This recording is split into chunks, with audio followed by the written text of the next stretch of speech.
Yes. Welcome to the Four Verts Podcast. This is episode 1 of the podcast where we will try to bring you as much football as possible 4 times a month. My name is Christian. We have Mike. We have John. We have Matt. And we have Will. All of them have different types of things they'll do. For the most part, Mike and John, when it comes to drafting and scouting in the NFL, those two will handle that.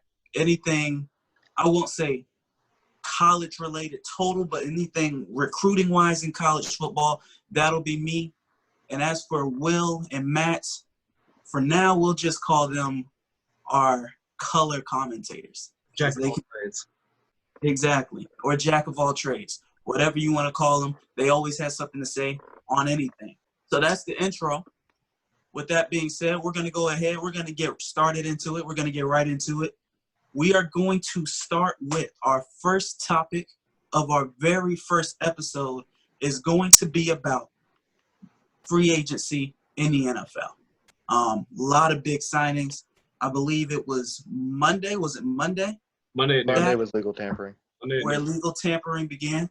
And, of course, immediately a lot of big signings happened, and we're going to go ahead. We're going to go person by person. We're going to grade the top 10 biggest free agents and our free agent signings in our estimation. We're going to grade them for each team. So I'm just going to go ahead and get right into it.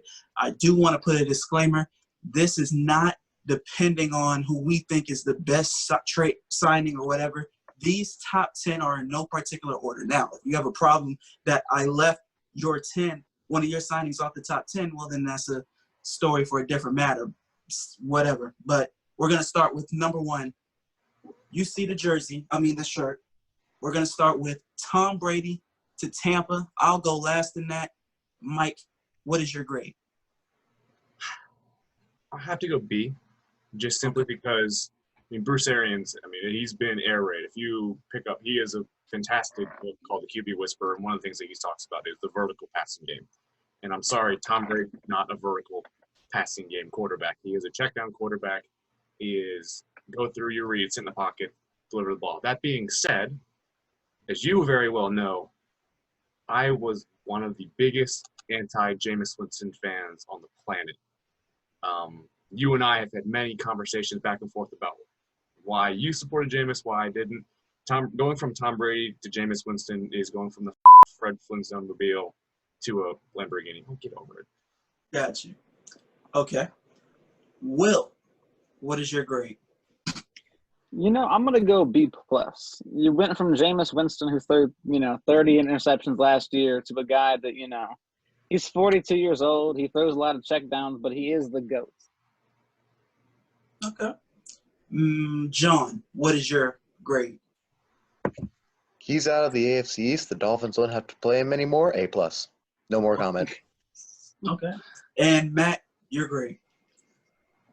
I'll go A-. He's the GOAT. It's not all Belichick. You can't just win that on luck. I don't think Jameis was the problem, but Brady's definitely an upgrade. They got to fill in some line pieces to help them. Receivers can't do it all. Gotcha.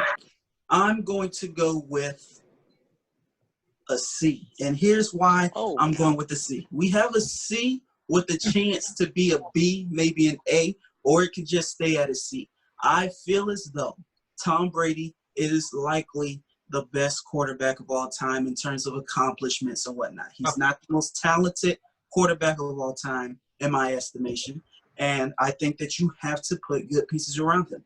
As this team is currently constructed, I do not think that we are a Super Bowl team or we are much better. If anybody is watching this that watched any of my any of my YouTube videos on my Christian Abrams YouTube channel, which I will put in the description of this. Anyway, if anybody shameless plug if anybody watched that, you would know that I don't feel that we've surrounded Jameis, not with the weapons. We have plenty of weapons, but with a team complete enough to aid him. I feel Tom Brady is not a mobile quarterback. That's not a feeling. That's just a fact. And we don't have offensive line good enough right now to protect him. I think our secondary is still one of the worst in the league. I'll talk about that some other day. I think right now it could be better depending on what we do. But as it stands right now, I'm going to go with the C rating. So far, I'll say a C. Let me ask you this. Does your grade change if Tampa goes out and trades their second-round pick for Trent Williams? Trent Williams, yes, it will definitely go up because Trent Williams obviously is one of the best left tackles in the game, even with missing a season. I think, yes, it'll definitely go up to around the B if they were to get Trent Williams, for sure. Moving on, we started with my favorite team. We're going to move on to Mike and John's favorite team. They had a big-time signing in their secondary. Byron Jones is heading to Miami. I will start with Mike. What is your grade? I gotta go B+. Bias in me wants to say Byron Jones, Miami, perfect, absolutely amazing. Here's the thing. Cornerback with 2 interceptions, that worries me. I know he's in Dallas. Don't look at me like that, John. If you go back and you watch the All-22 film from Byron Jones, he plays the receiver. That was the technique that he was taught. His 2 interceptions in his career were both batted at the line of scrimmage where he was playing where he was the underneath defender, and it just happened to fall into his laps. That concerns me. That being said, pairing Byron Jones with a hopefully healthy Xavier Howard, that's perfect for Brian Flores' defense.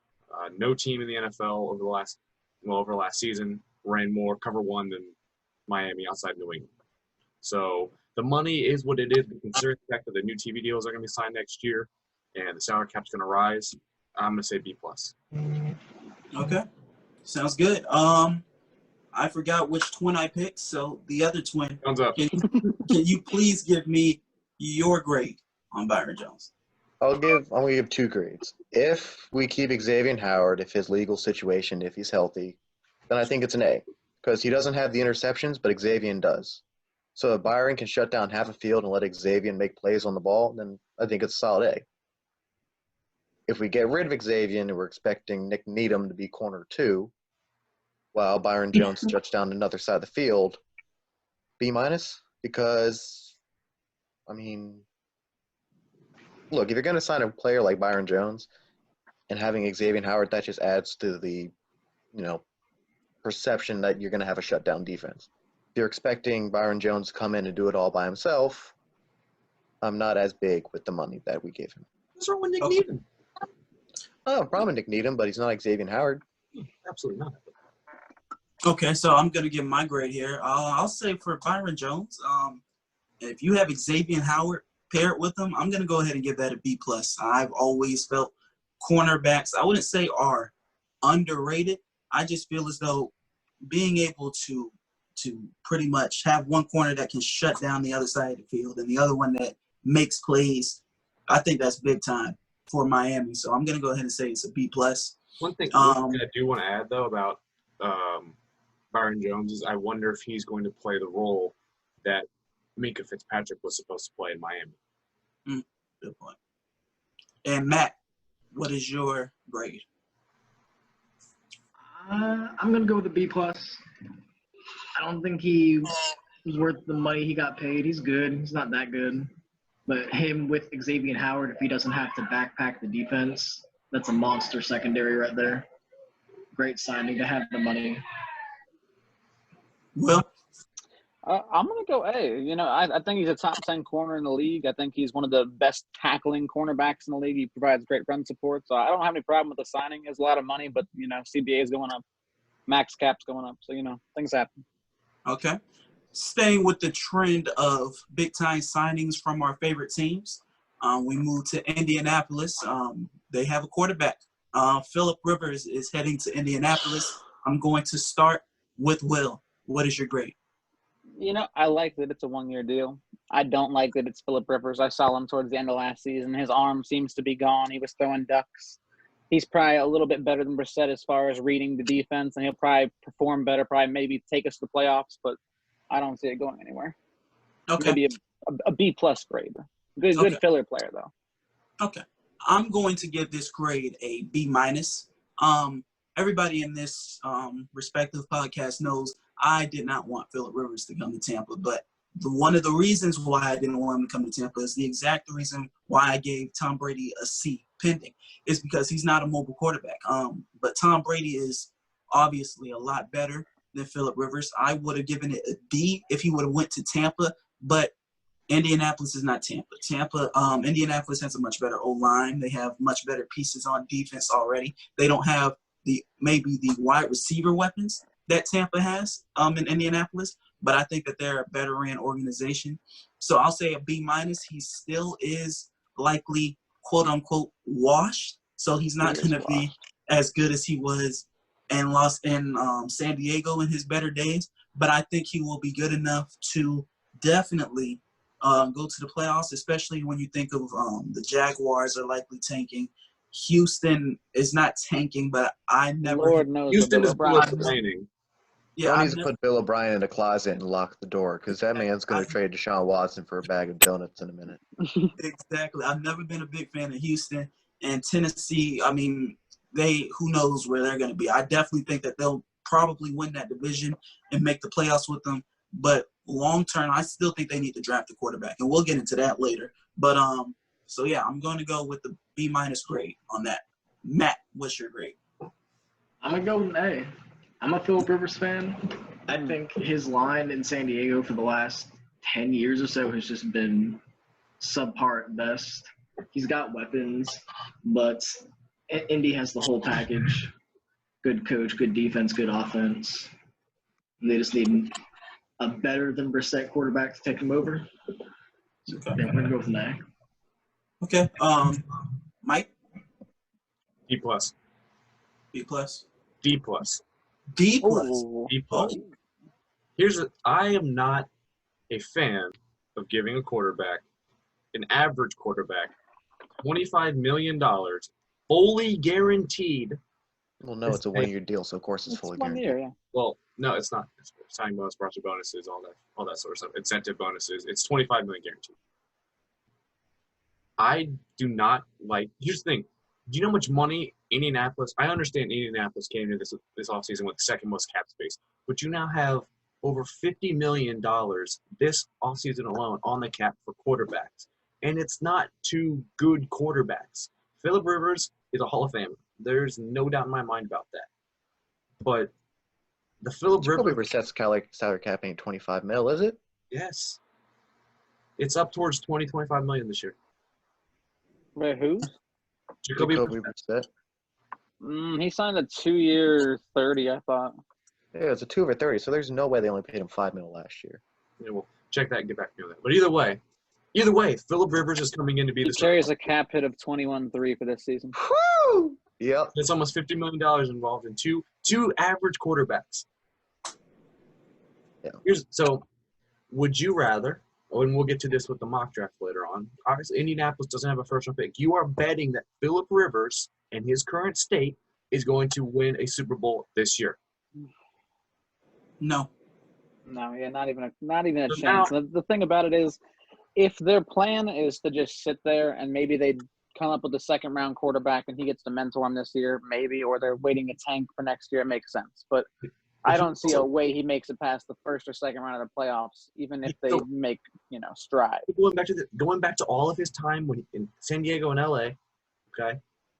If you go back and look, how many times has Phillip Rivers been questioned about whether or not he wants to bring in, or he would be fine mentoring a young quarterback? Every time is no. So now Indianapolis is taking themselves out. Granted, they're in an interesting situation. They're not going to be able to get Burrow. They're not going to be able to get Tua. But before trading for DeForest Buckner, with having pick 13 and two early second round picks, you could have moved up and got a young quarterback with Jacoby Brissett. Now you're banking. It's a D for me because I don't understand how you're going to bet all of your marbles on this Phillip Rivers leading you to a Super Bowl. Makes sense. And I think it's John. John, you're great. Average quarterback gets an average grade, C. Okay. If this was 5 years ago with the Colts roster, A, but his arm's dead. We saw it last year. Moving on. How many interceptions did he throw? 21? Something like that. And that's not the first time he's thrown many. 20 in his career either. Exactly. Okay. Understandable. He's like the old school Jameis. Just chucking it up. Not 30 though. No 30 for 30 on that one. Moving on to number 4, a player that I wanted my Bucks to get, we did not get. We have gotten nobody at this position so far, which Yeah, I got from Canada. which concerns me. Like I said, this position is what I think we need to address, and that's the cornerback position.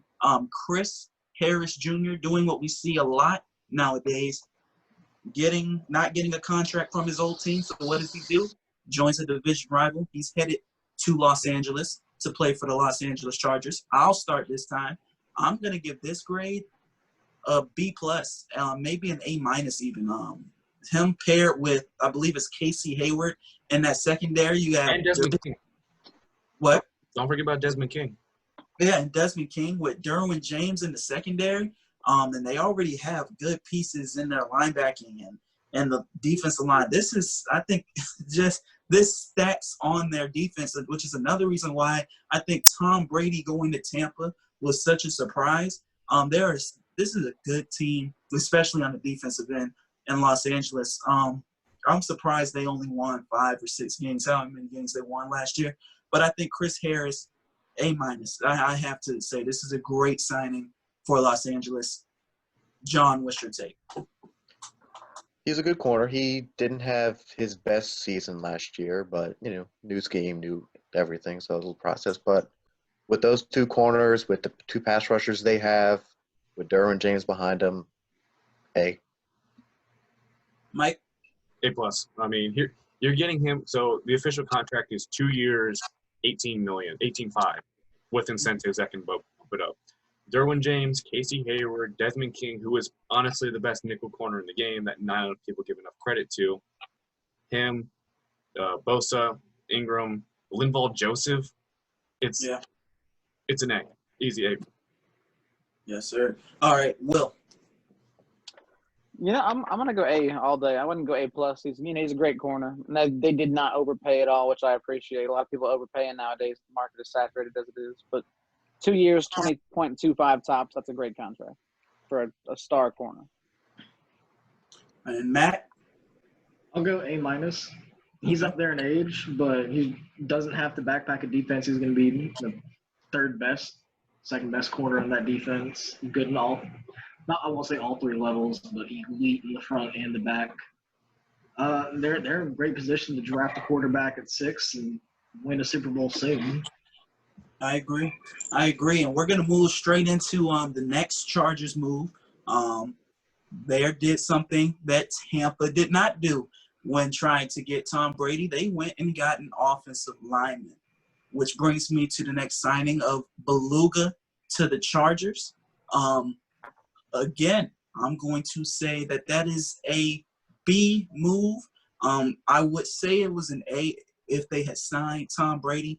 But at the end of the day, you sign a veteran tackle to protect your quarterback. And at this rate, it could be a young quarterback, and you can keep him from being hit in the future. I think that this is a B move. Matt, what is your ranking? Just so you guys know, contract is 3 years, $30 million, just like everybody else's free. 3 years, 30. I'll go with B, maybe. I don't think he's that good. Okay, John. He's over 30, but he was a solid protector in Green Bay, whichever quarterback. Hopefully they don't get Tua from us. Primary reason. Hopefully they don't get Tua from us, but if they do, that's not a bad blindside blocker for the lefty. So, I'll give it a B. Mike. I'll go B. It could be an A if they get Tua. Right. And Will. I'm going to say B+. Good, solid O-linemen are hard to come by. Not hurt too often. I like him. All right, so B's across the board pretty much there. Moving down to the number 6 signing on this list, and that is going to be DJ Reader. Now, I think this is an under-the-radar one. It's to the Bengals. Obviously, the Bengals are going to get the first draft pick in this NFL draft. Good defensive tackle. John, what is your grade? Put in another defensive tackle. He doesn't have much in terms of the pass rush, but he's going to be lining up next to Geno Atkins, Carlos Dunlap, Sam Hubbard around him on the D line, Jermaine Pratt at linebacker behind. That's not a bad front seven with Joe Burrow obviously going to be the number one pick, so hopefully the offense picks up. They're in a tough division, but for who they play in the division, with the Steelers wanting to run the ball, with Baltimore obviously always running the ball, doesn't hurt to have a good run stopper like DJ Reader, so I'll go B plus. Okay. Will? I'm gonna go A minus. I think it's a solid fit next to Geno Atkins on the inside. I think they'll play well together there, and I think the Bengals O line or D line, as a whole is looking up as far as that goes. I think that's a great fit with Sam Hubbard, Carl Lawson, and all them. I think they're gonna probably get after the passer a little more besides Reader. I think he's gonna stop a lot of the run though. Okay, I'm gonna go ahead and give this a B plus as well. I think somebody else gave it a B plus, A minus range. I think it's real good. Anytime you can have two good defensive tackles, and then Geno Atkins obviously real good. I think they're getting better on defense. Don't know how much this is gonna affect their win total, if at all. But again, you're gonna have the Pittsburgh Steelers, who's got an aging Ben Roethlisberger, and they're gonna try to probably run the ball more. The Cleveland Browns, as of now, still have Kareem Hunt and Well, they tendered him with a 2, so he'll be there next year. Yeah, he'll be there. okay, there you go. So they still have Kareem Hunt and the running back that I, for whatever reason, I'm drawing a blank on right now. Nick Chubb. Nick Chubb. Yeah, there you go. They still have Nick Chubb and Kareem Hunt.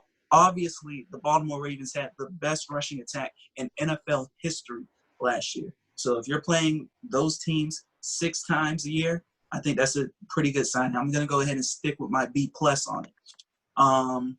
Mike, I think. A plus. Okay. It is. I'll touch on it just really briefly. First of all, the Bengals made a big move in free agency. That deserves an automatic A for Mike Brown actually emptying his wallet for the first time ever. And also, first of all, I'm a big believer in interior pass rush. And while DJ Reader is by no means a pass rusher, you can stick him at the one tech, eat up the guard center either side, and let Geno Atkins work one-on-one.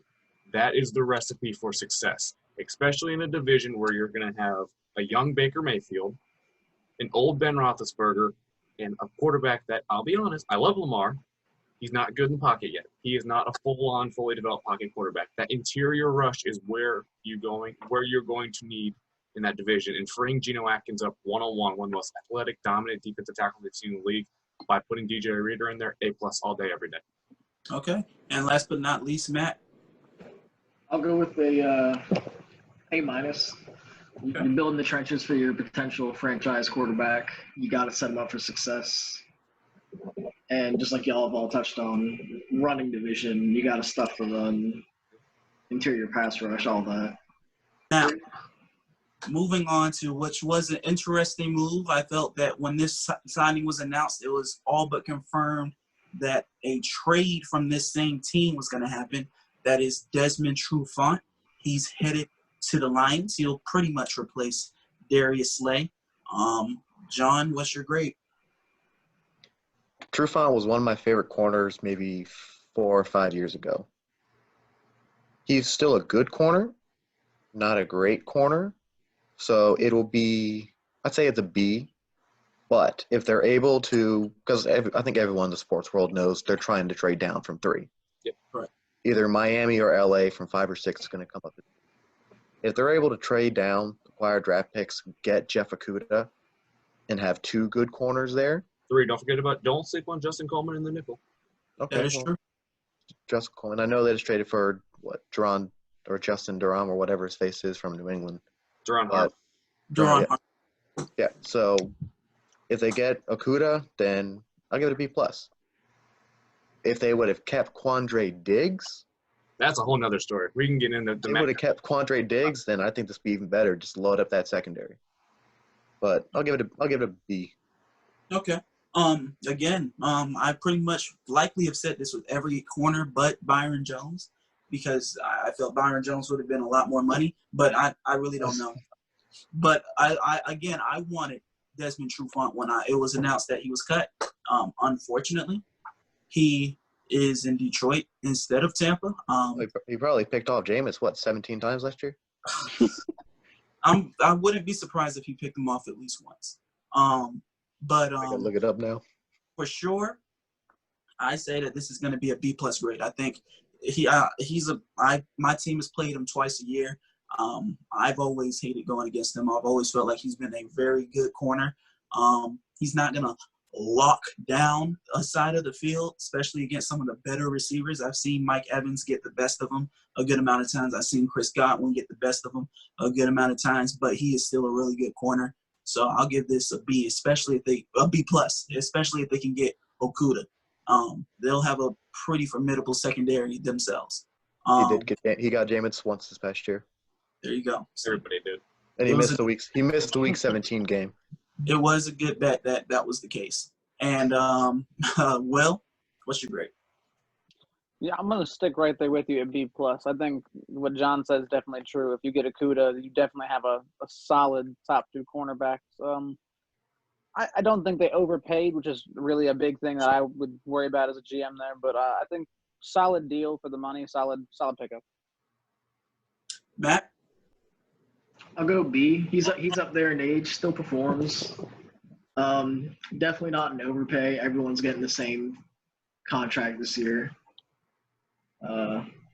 If you can get Okuda, monster secondary for Matt Stafford, help keep him in games. We'll go B.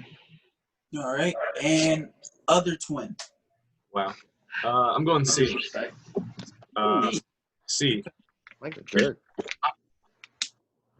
So in reality, it's technically a 1-year deal. It's 2 years, $21 million, but $14 million of it's guaranteed. Okay, he's going to be 30 by the time the season starts. He missed 7 games last year. Sorry, he only played 9 games last year. To me, I'm also grading it among them. Darius Slay was probably going to be traded anyways, but I don't think that they would have made this trade right now if they didn't sign Desmond Trufant. So I get Darius Slay is 29 as well. They'll both be 30 going in the next season. I would have rather kept Darius Slay than guarantee $14 million to a guy who only played 9 games. That sounds Get 4 interceptions in 9 games. Give him that. all right. Yeah, I can see your point there. This one to me, this next coming one is I would say an underrated move. I wanted to get Matt's team in there some way, some shape or form, but there aren't really any signings that were notable. So instead of picking a signing that his team gained, I pick a signing that his team lost. And Javon Hargrave, who is headed to Philadelphia. Mike, the tough grader, what is your grade?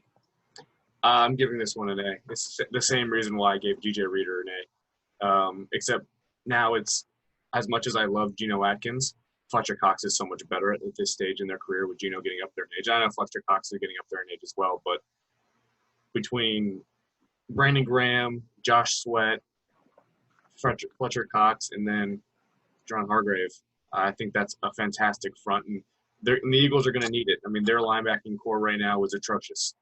And I think that's an underrated position for everybody's gonna mock receiver to them in round 1, but I think linebacker is a very underrated position of need.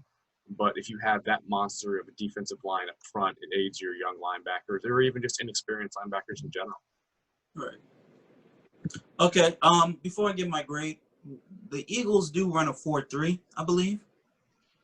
And if that is the case, I most certainly am giving this an A+.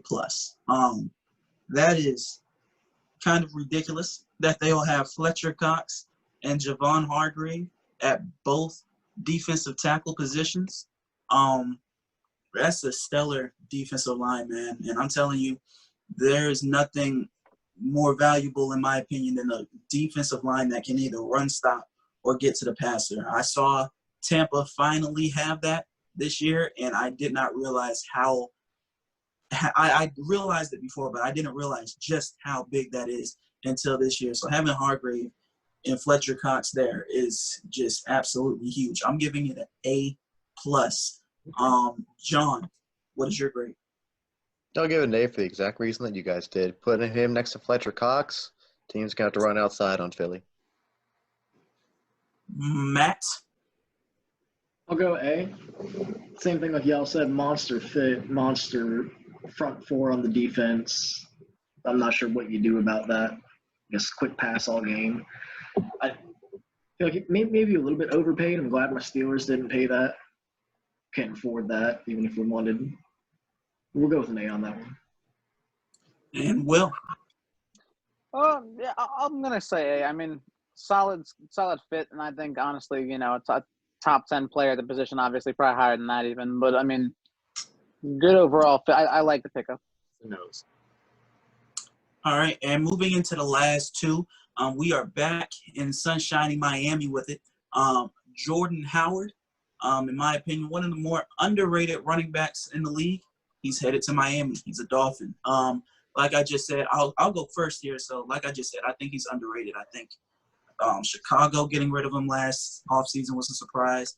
And I do believe he was injured a couple times for Philly, but I still was surprised that he was just, you know, there wasn't that big of a market for him, it seemed to be. I think Jordan Howard's a good running back. I'll give this a B grade simply because there's better running backs available. Now, that doesn't mean per se that Miami's done pursuing running backs, but maybe they pulled the trigger too quickly on Jordan Howard when they could have gone for a bigger fish, a bigger running back. But I'll give it a B for Miami. Mike, what is your grade? I'm going to go B. I like Jordan Howard. I like the fit in Miami. Anytime that Ryan Fitzpatrick is your leading rusher on the season, you need to address the running back position. And, you know, 2 years, $10 million, it's not that big of a deal. Miami, no matter what it appears, is going to draft a running back either at 26 or 39 or even with a later second-round pick. I mean, they got 5 picks in the top 2 rounds. 70. We got a bunch of picks in the top 70. I like it. I'll go B. It's not a lot of money. It's not a lot of commitment to a guy. He played well in Philly last year. 6 touchdowns, average over 4.4 yards a carry. Just the injury concerns they're legit, but you know, I'll take it. Okay. Will, what's your grade? You know, with everything going on, I'm gonna say C+. I mean, Miami seems to disregard running backs with extreme prejudice. They just toss aside Jay Ajayi and, you know, all them boys. Adam you know, Gase some of the Cardinals last year. Yeah, you do let go of a lot of running backs. So They do. You're a running back factory in Miami. I'm still mad about letting Lamar Miller walk to Houston and then replacing him with Unbelievable. there's so many. Who do we replace Lamar Miller with? Matt? What was his contract per year? $5 million per year. 2 years, $10 million. Okay.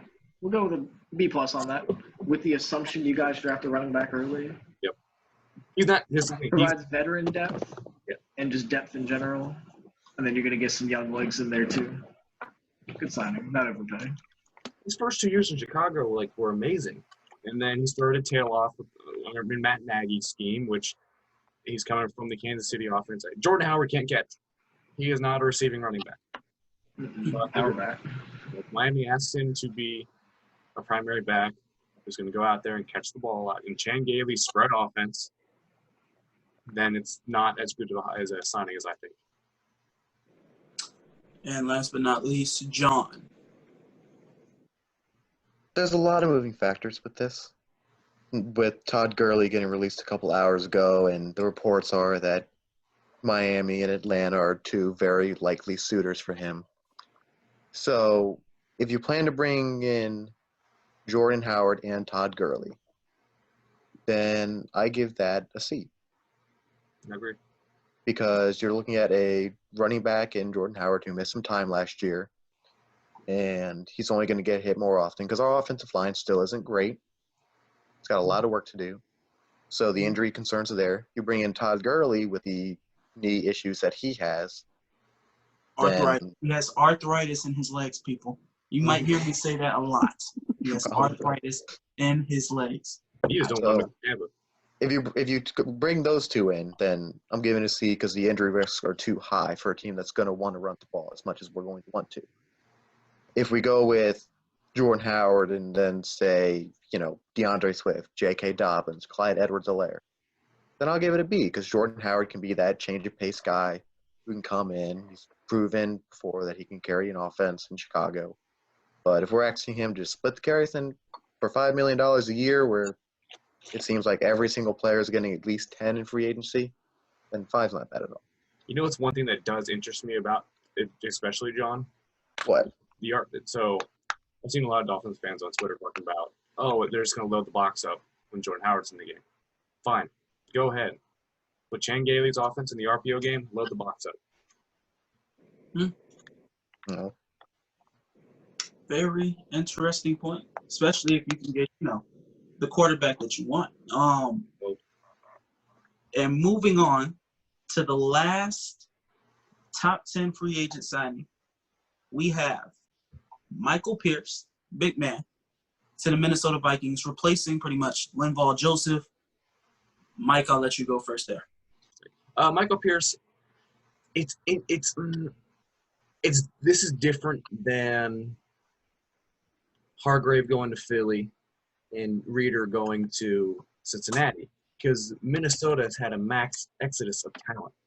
Kenzie Alexander gone. They still have Everson Griffin opted out of his contract, still hasn't resigned. They're paying Kirk Cousins a lot of money. I think as far as player-wise is concerned, Michael Pierce might be the best or at least one of the top 3 run-stuffing defensive tackles in the league. Danielle Hunter is going to benefit from that, especially if you put him for one tech and you put Danielle Hunter wide 7, wide 9, benefits. But for Minnesota, I would have much rather see them spend their money on their offensive line or corner than anything else. So I'll go C. Okay. Matt, you're great.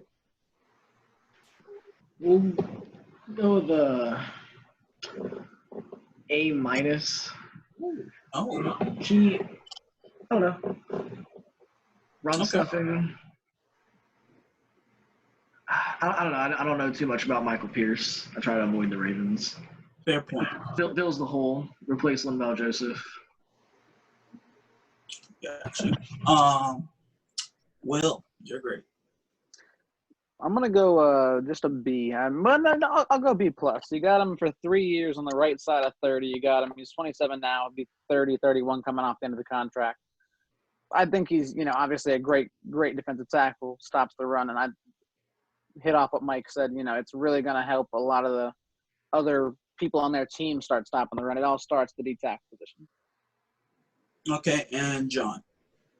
I think it's a pretty lateral move from Linval Joseph. They got younger, but the front 7 was never the issue in Minnesota. Secondary was a little rough. Offensive line was a little rough. But if you look at the draft and where they're picking, even though now they have 2 first-round picks, outside of Derek Brown, Javon Kinlaw, I don't really see that first-round defensive tackle where you go, I need that guy. He's going to be a fit day one. So given their needs, I'll give it a C+ because I still think it's very much a lateral move, even though they got younger.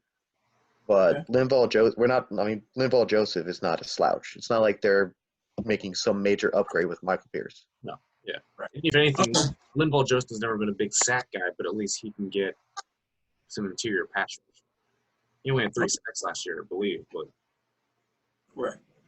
So I started the list last, and I started with a C, and I'm ending the list last, and I'm ending with a C. I think he's a good player, but it's just like John said, it's a lateral move. Now, yes, he's younger. Yes, he's really good. Joseph is very good as well. I'm not the biggest fan in lateral moves.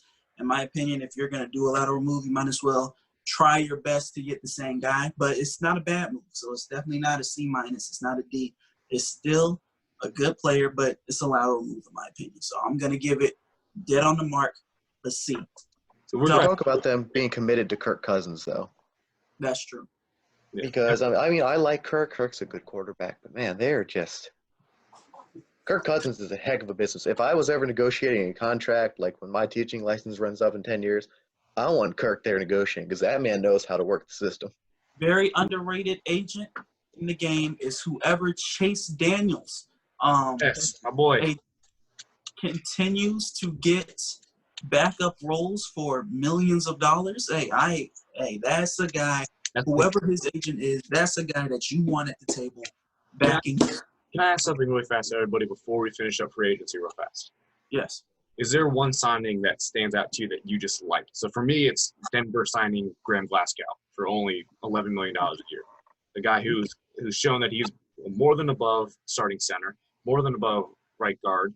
And as much as I am going to take a shot at my own team here, you got Graham Glasgow for 4 years, $44 million, but Miami paid Eric Flowers 3 years, $30 million. Right. That's a good point. So I was wondering, is there any? I do have one. Tampa re-signed Jason Pierre-Paul. A very good veteran presence in the locker room, and you got money now. You got that veteran presence. When he came back from his injury, his neck injury that he came back from, he did a great job in terms of turning that defense around. One of my favorite stories definitely is hearing after the Titans loss, people like Vernon Hargreaves and some other people on the defense who were just laughing around and, really didn't seem to care. And he went over there and he set them straight. And you can tell pretty much from then, I forget, we definitely won more games than we lost from that point on. And I think that with him, guys like a guy like Tom Brady coming in, I think it's two good veterans on either side of the ball. I really like that signing. It's for 2 years. Yes, he's up there in age, but I think it's definitely means something, and it's definitely valuable. Is anybody else? Did you see the video circulating of Jason Pierre-Paul today? I did not. What did he say? He is pulling a weight sled around it's behind him. He's pulling it forward with a neck brace on, like from the end. Like he's wearing a neck brace, pulling however much weight behind him, working. Nice. Oh man, I love it. That's the guys in the video truck. Oh wait, that's me. Yeah, I'll make sure to put that on this video as you just said that. But also, the Browns signed Jack Conklin, who is supposed to be the marquee free agent at the offensive line for less than $15 million a year. Especially in their power run scheme too, that Kevin Stefanski wants to bring from Minnesota. I love that one too. And the Jets got George Fant. The Jets got George. But hey, Christian, I take it you're not a huge fan of Houston re-signing your boy Hargraves. They brought him back, so they 1 year, $4 million. Then they cut him recently, and then they he was a free agent. No, they cut him to avoid paying the 50-year option. Oh yeah, that's right, and they brought him back. Okay, well Houston. What can I tell you? Oh, Brian. And we're gonna get right into Houston. I'm so glad you brought up Houston. You're good at this. Because we're going straight into our top trades of the year. Now this one's a lot shorter, only 5 of them. We're pretty much gonna do the same thing, same grades. We're gonna probably move a little bit quicker here. So first trade, DeAndre Hopkins for David Johnson. What is your grade, John? Can we all disagree? Can we all disagree? It's an A+ for Arizona. It's an F- for Houston. I agree on that. I think so. Consensus. Yeah, because I just don't. Hey, we've all heard the stories. We've heard what Bill Bryant apparently told DeAndre Hopkins. It just doesn't make sense to trade away a top 3 receiver for an aging running back. It just doesn't make sense to any of us here. You didn't even get a first. Didn't even get a first. Stephon Diggs more came back from the second than this. So I'm saying A+. I'm saying A+ for Arizona. We're all saying F-. Before we leave off of this topic, so the whole thing is, I guess, that one of the parts was like, oh, we don't want to pay DeAndre Hopkins $20 million on the salary cap. But Why? They're playing Randall Cobb and David Johnson to account for $19.7 million on their salary cap this year. But they don't want to give that to DeAndre Hopkins. Exactly. That's crazy. Free Deshaun. And again, I'm gonna say this again. These trades are not in order. It's just the top 5 of the most notable trades. That's important because the next trade is Nick Foles to Chicago. Mike, what's your grade or grades? For the Jaguars, I'm giving it a nay. It's got. I could totally see this being another Ryan Tannehill situation. I really can. But I like Nick Foles. I do. Is he better than Mitch Trubisky? Yes. This groundbreaking addition to the Chicago Bears? No. We'll go and see. Okay. If anybody, I'm gonna go next. If anybody knows how I feel about Mitch Trubisky, this might seem a little dramatic. I'm giving this an A+. And anytime that you are bringing competition to one of the worst quarterbacks in the league, I think Mitch Trubisky is terrible. I don't think he should have ever. I don't think he should. Terrible. I don't think he should be in the league. I don't think should have ever been the first overall pick. I can't believe he was drafted over Watson and Mahomes. It's shameful that he's a quarterback in the league. And Jameis Winston right now, I don't care that he threw 30 interceptions. He's a better quarterback than Mitch Trubisky. And the fact that he has to be a backup next year to sign somewhere, and Mitch Trubisky is still going to start over Nick Foles is ridiculous. Mitch Trubisky is the worst quarterback. The fact that they brought in any quarterback with any reputation that has a Super Bowl ring to be a backup to Mitch Trubisky, I don't care. No, they're competing. They're going to compete. What? They're going to compete. Exactly. I don't care. Any quarterback is better than Mitch Trubisky, and if you're getting better at the quarterback position, that means something. I don't care. It may be dramatic. Giving it an A+. Other Altimos, what's your grade? A for the Jaguars is the got anything possible and unloaded the Nick Foles contract. Gives them more of an opportunity for Gardner Minshew to help them tank for Trevor Lawrence. But Nick Foles, Mitch Trubisky, they'll go 6-10 to 7-9 next year. Okay, and I want to rephrase that. It's an A+ for the Chicago Bears. It is a B+ for the Jacksonville Jaguars. I'm pretty sure Nick Foles had a ridiculous contract that he is not worth. So 4 years, 80 million, somewhere around 55, 60 million guaranteed, somewhere around that range. Okay, well, we're going to change that to an A+ for both sides then, because that contract was ridiculous for the Jaguars to be taking on for Nick Foles. So the fact that they're getting out of that, that's beautiful. So I'm going A+ both sides. Will, what's your grades? I'm going to go B+ in Chicago. I think it's a big improvement over Trubisky. I think this guy will be starting by week 4 at the latest if he's not already the starter out of the gate. But I don't think that is the guy. Like, Nick Foles filled in, got a Super Bowl ring. I don't think he's anybody's guy, though. Like, that's not a quarterback that's going to take you back there again anytime soon. Okay. Matt? We'll say it's a A for the Jaguars, unloading the contract, get a pick out of it. Minshew's the guy, clearly. A for the Bears, who bring in competition. Trubisky, completely underwhelming. Just misses dumb throws. You got to get someone else in there to even have a chance while you have that loaded defense. Okay. Moving on to a pretty big one. We brought up Desmond Trufant earlier. The man he is replacing is Darius Slay. Darius Slay is headed to Philadelphia for a 3rd and a 5th round draft pick. Will, what is your grade?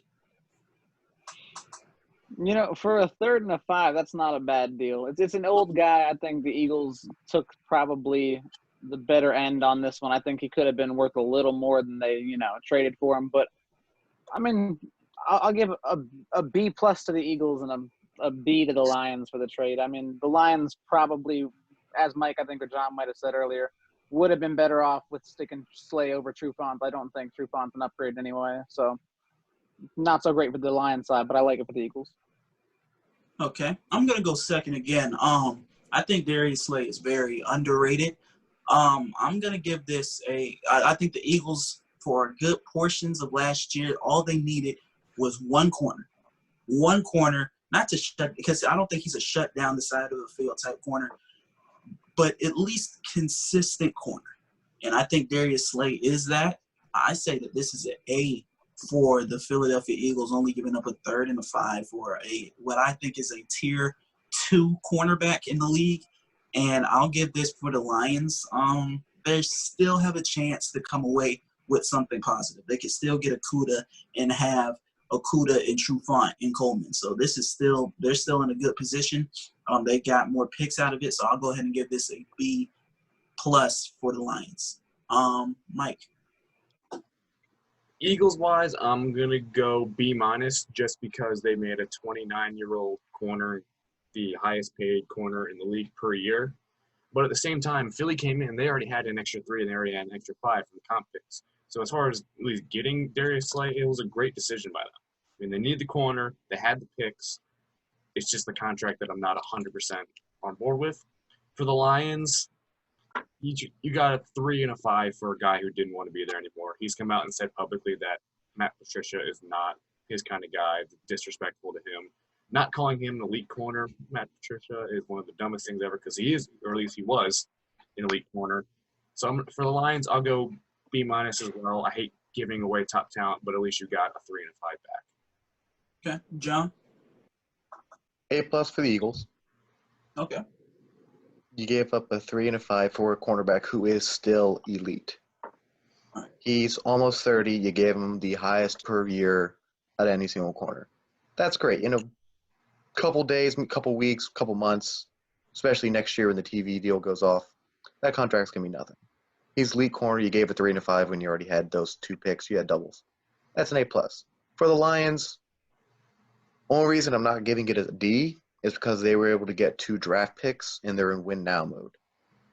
So the 2 draft picks should hopefully help. But when you isolate an elite cornerback because your head coach can't get out of his own way, you force him to leave and then downgrade at the position with Desmond Trufant, it's a C. Before I move on to Matt, this kind of reminds me, well, it doesn't kind of remind me, it does remind me of when good old Lovie Smith came to Tampa Bay and he wanted to run his little Tampa 2 defense. And, I don't want to say, he didn't isolate Darrelle Revis as much as he just said, I don't know if he'll fit in our scheme. And you get rid of elite corners because you don't feel he fits your scheme in Lovie Smith's case or in Patricia's case because he signs other guys' jerseys and he swaps other guys' jerseys. That's ridiculous to me. I just wanted to get that out in terms of just the general football thinking standpoint. Last but not least, Matt, what's your grade? Well, before Micah, what is with all these coaches going, I want a player to fit my scheme? Taking an elite player and saying, well, you don't fit my scheme. Let me just get rid of it. Build the scheme around the player. Exactly. If you're a team like, Miami, where you have literally almost 100% of your roster was undrafted free agents, AAF guys, whatever. Build it that way. But if you're Matt Patricia and you get handed a cornerback in his prime, elite, when he got there, he was 27, 26 when he got there, why are you make it work? Exactly. But we got to look, it's Detroit. It's Detroit.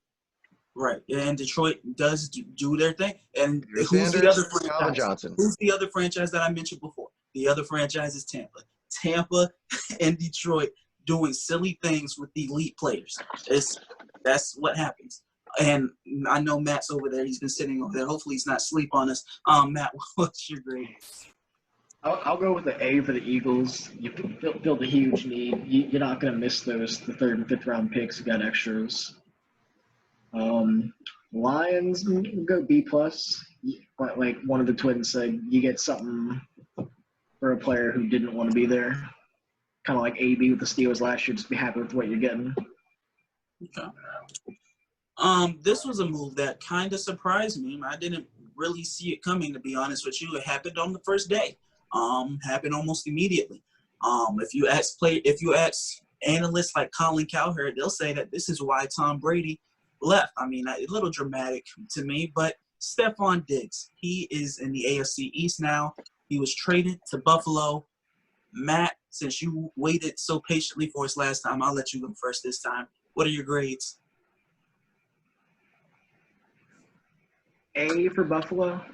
You gave up a lot, but you're getting a great receiver in his prime. You have to help Josh Allen now. His receiving core last year was easily worse than the league. You can't do much with that, especially if you have potential accuracy issues. Potential accuracy issues? accuracy issues. So, and then Vikings, you're getting the first round pick. Diggs didn't want to be there. It's a monster haul. We'll give him A for that. Okay. I'm kind of consistent in terms of me being second here. I'm gonna give this an A for the Bills. I've never been Josh Allen's biggest fan.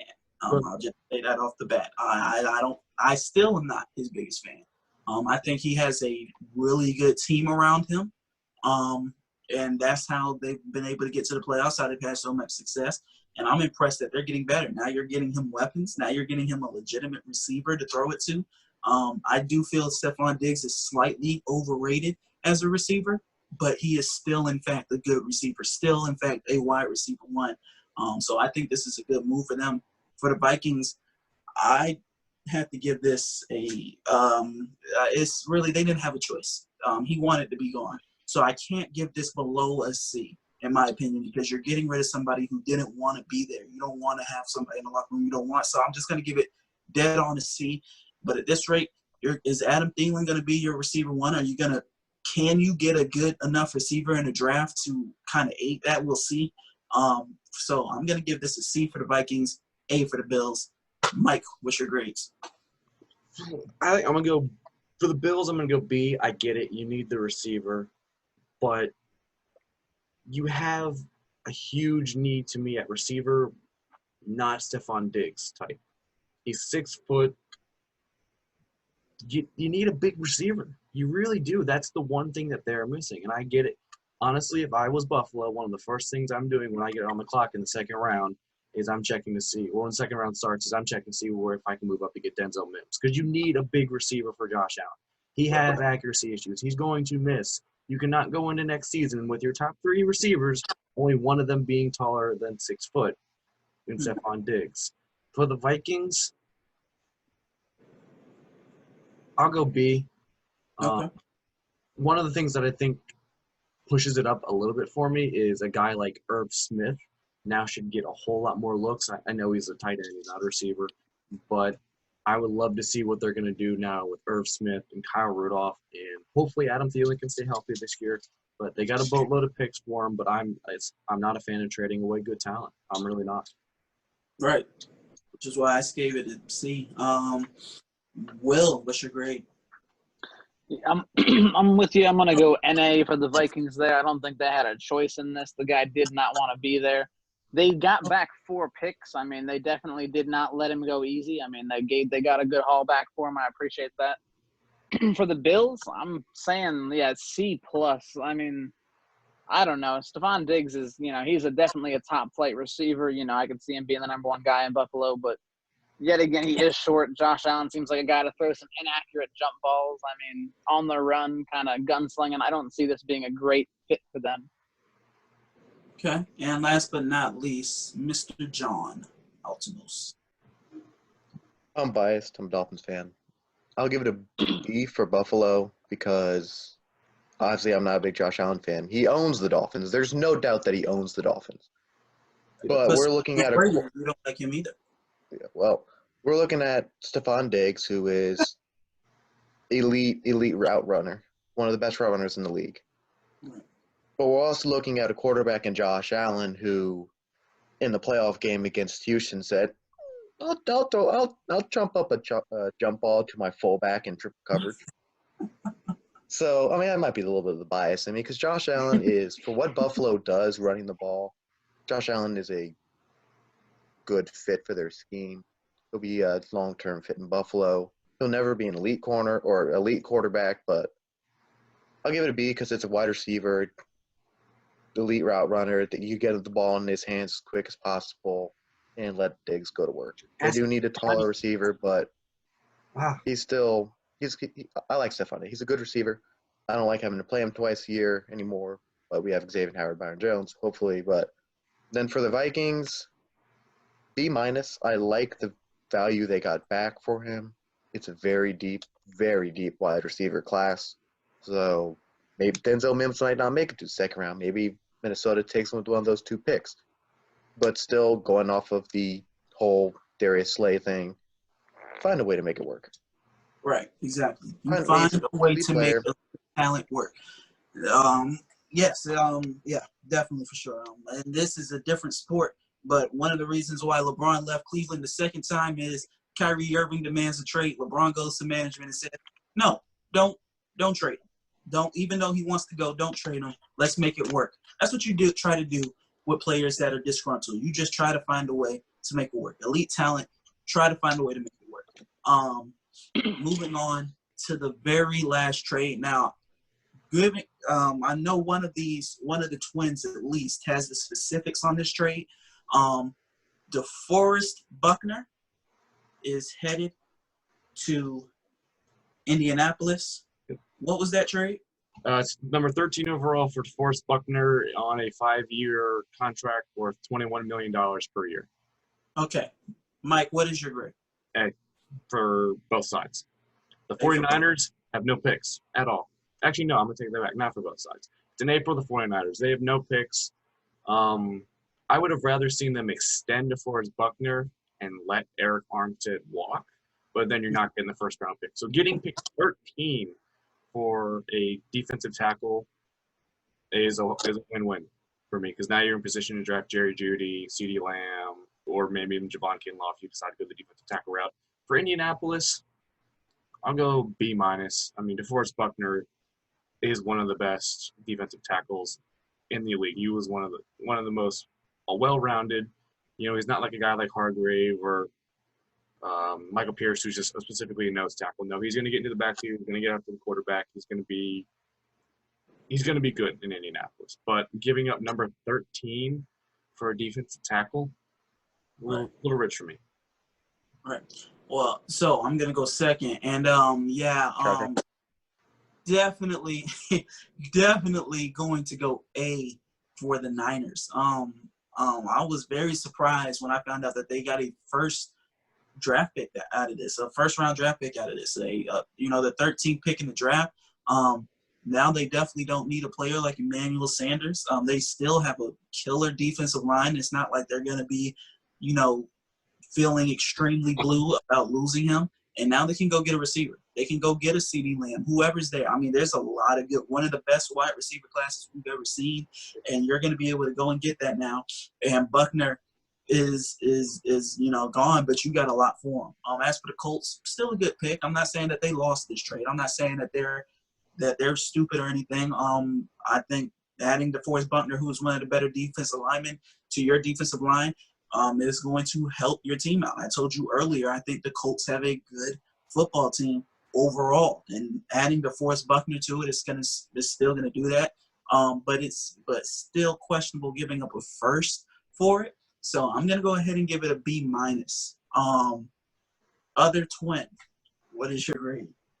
I'll give it a B for San Francisco because they needed the draft picks desperately. But that front four is what got you to the Super Bowl, and I'm not a fan of taking it apart. Okay. They needed the picks.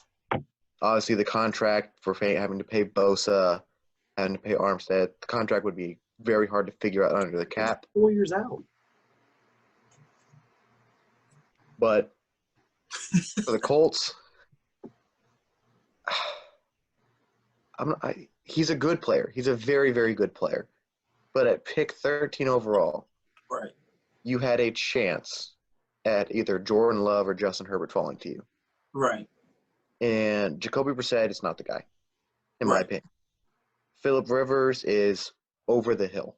1 year left, likely. Likely his last year right here. Likely his last year. But you look at the Colts. They have a ton of cap space. They're a super young roster. Colts looking at they could have a long-term window here. So you take a quarterback, you have Jacoby Brissett, you develop him. Now you're putting all your eggs into the basket this year, missing out on a quarterback. And maybe they don't like Herbert, maybe they don't like Love, so they decided to just go all in. But going all in with Phillip Rivers, because this is an all-in move. You don't make this move unless you are all in. And changing of tide with New England, Bill O'Brien setting the world on fire, trading DeAndre Hopkins for a 20-piece McNugget. Derrick Henry, can that happen 2 years in a row? Maybe, But you are not going into Arrowhead in beating Patrick Mahomes with Philip Rivers at quarterback. Yeah, Correct. he's done it before. Yeah, I don't think that's the Chargers. at all. The Chargers played, put up a good fight, and the Colts have a better roster. Right. But Mahomes has been there, done that now, and he's only going to get better. They're keeping Chris Jones. Do I see the Colts as a team this year who still have a ton of needs at wide receiver? Of course, it's a deep wide receiver class. Do I see Philip Rivers leading them? No, and it's an all-in move. It's $21 million for a defensive tackle. So I'll give it a C for the Colts. Okay. Matt, what's your grade? I'll give it a B+ for the Niners. You lose the great talent. The D-line's what helped you, but it's not like you have a weak defensive line now. Right. You now have the ability to trade down from 13, acquire some more picks, get more good talent, reload for another run before you have to pay Bosa and whatnot. Right. Colts, I give them the A. They got the money now to pay. Like I said earlier, I disagree with the Twins. I think Rivers is more than good enough to win it with a good roster. Anyone who's above average can win it. The defense is good. Offense doesn't mess up.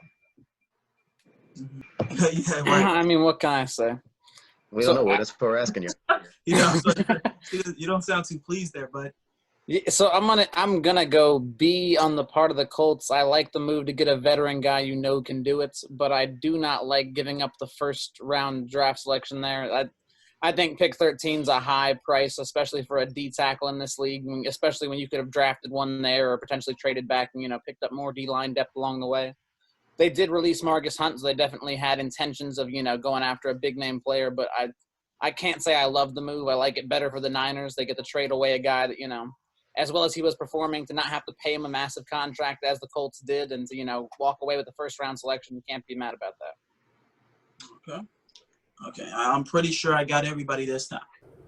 What's going on, YouTube? It's your boy C Rizzy, the host of Four Verts. Now, at this point in the video, we wanted to, talk about the remaining free agents. Now, this video was recorded on a Thursday night. It is now a Saturday afternoon. Some moves have happened since then. Some of the players that we brought up have been signed. So what I'm gonna do, instead of playing the whole 37-minute segment, I'm just going to go ahead and tell you what our picks were, and I'm going to congratulate those that may have been right. So we're going to go ahead and do Jadeveon Clowney. Oh, one disclaimer, Matt, his mic or something, what happened? He was not in the call for this last segment, so it was just Mike, John, Will, and myself on these predictions, so just letting you know that from here. So Jadeveon Clowney was the first free agent we brought up. We all said he was going to return to Seattle on a one-year prove-it deal. Doesn't really have much of a choice. Nobody's really offering for him right now. Not that big of a market. Teams seem to be set without him. Robbie Anderson, Mike said he was going to go back to the Jets. I said he was going to go to New Orleans. John said that he was going to go to Philly. Will said he was going to go to Vikings. Very important point here is I said that he was going to go to New Orleans despite even not having money, because I just said, hey, the Saints will find a way. But I was told that the Saints didn't have enough money. And that's a very important thing to state, because this next person is Emmanuel Sanders, who we all know actually did eventually choose the New Orleans Saints. Mike said he was going to go to Tampa. I said he was going to go to Dallas. John said he would go to either Dallas or San Francisco. Will said he was going to go to Dallas. So we were all wrong. He went to New Orleans, of course, as I predicted with Robbie Anderson, but it did eventually happen. He goes ahead and joins a division rival. Moving on to Todd Gurley. Will predicted him to go to Denver. Mike said Atlanta. I just told people, I don't care. I don't care where he goes. Just don't go to Tampa. That's all I want, is for him not to go to Tampa. He didn't. He went to Atlanta. And John predicted Miami. Now, John, I should put in here, said that he predicted Miami because his fiance just randomly said that he was going to go to Miami. So I'll just go ahead and say that they were both wrong in that case. Moving on to Devontae Freeman, who is not signed.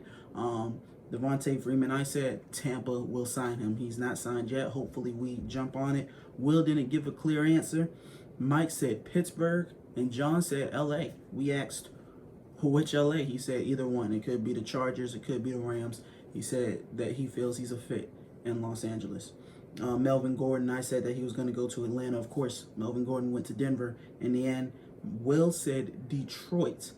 Mike said Chicago, and John said Buffalo. So none of us were right in that case. Of course, he went to Denver to play against his division rivals. As I say in this video, that seems to be a trend a lot more nowadays. And of course, at the end of the day, the last free agent, Mr. 30 for 30, the infamous Jameis Winston, best Buccaneer quarterback in history. I said he was going to go to Washington. Mike said he was going to go to Washington. Will said New England, and John said Dallas, which would be a very interesting spot, of course, if they cannot get Dak Prescott to, play under the franchise tag, or if they don't just go ahead and pay him. And this last one isn't a free agent, not yet anyway. We all feel he will be a free agent. And Cam Newton, of course, right now is a Carolina Panther, but he won't be for long. They already signed his replacement in Teddy Bridgewater. I believe it's Mike who said that they feel Teddy Bridgewater signing was an A. I give it a D+, but we might have that argument a different day. At the end of the day, I said Cam could sign at a place like Denver or Jacksonville. Mike said he could wind up at a place like Buffalo. John said Washington, and Will didn't really give a clear answer, which is valid. As a matter of fact, Will went on a limb and said we might not even see Cam Newton on a roster starting the 2020 season. Very good point. Thank you for watching. Stay smiling.